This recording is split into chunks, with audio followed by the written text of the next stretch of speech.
Good morning students. आज मैं आप लोगों को वर्साय की संधि के विषय में संक्षिप्त परिचय देने जा रहा हूं। वर्साय की संधि के विषय में आप लोगों को कुछ जानकारियां दूंगा। सबसे पहले हम लोग जानेंगे वर्साय की संधि किसे कहते हैं, अर्थात इस संधि का नाम वर्साय की संधि क्यों पड़ा। क्योंकि वर्साय जो है वह पेरिस में है। पेरिस का ही एक जगह है जिसका नाम है वर्साय। इसलिए चूंकि यह संधि वर्साय में हुई है, इसलिए इस संधि का नाम वर्साय की संधि पड़ा है। और यह संधि 1919 ईस्वी में हुई है। इस संधि में 27 देश भाग ले रहे हैं। वर्साय की संधि में 27 देश भाग ले रहे हैं, जिसमें से 3 देश ही मुख्य भूमिका निभाएंगे।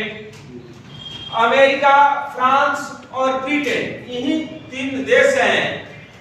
यही 3 देश हैं जो निर्णायक भूमिका निभा रहे हैं, क्योंकि ये विजित राष्ट्र है, यानी विजयी राष्ट्र है।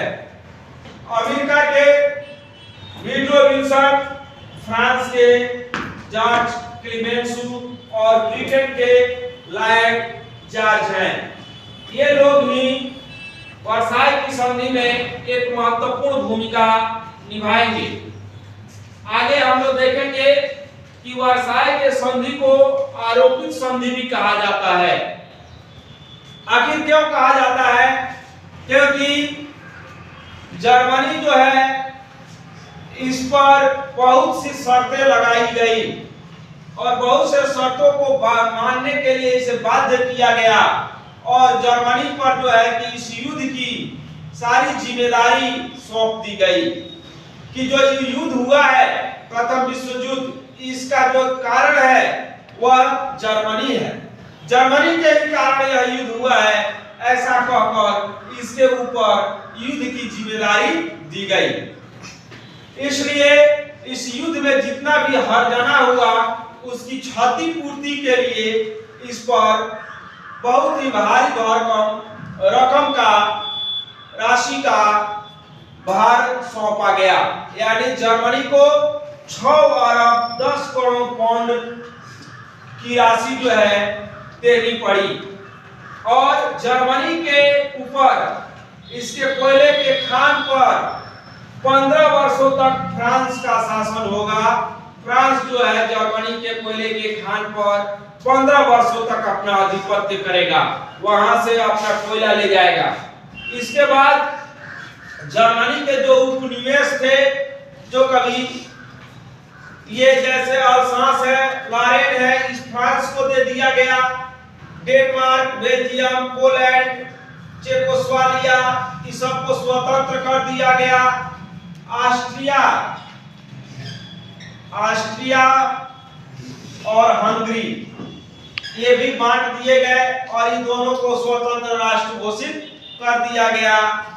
राइन नदी के तट पर जो सेना थी, उस सेना को बोला गया कि जर्मनी अपनी सेना को वापस कर ले, तो वहां से वह वापस कर लिया।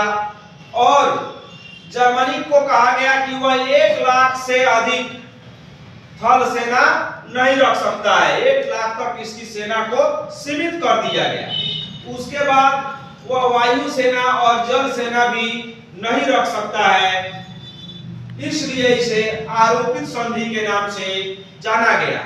इस संधि में, वर्साय की ही संधि में, द्वितीय विश्व युद्ध जो है निहित है।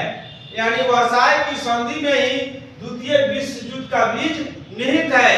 क्योंकि इतने सारे आरोप पराजित राष्ट्रों और जर्मनी के सहयोगी राष्ट्रों पर सौंप दिया गया, जिसके कारण ये क्षुब्ध हो गए।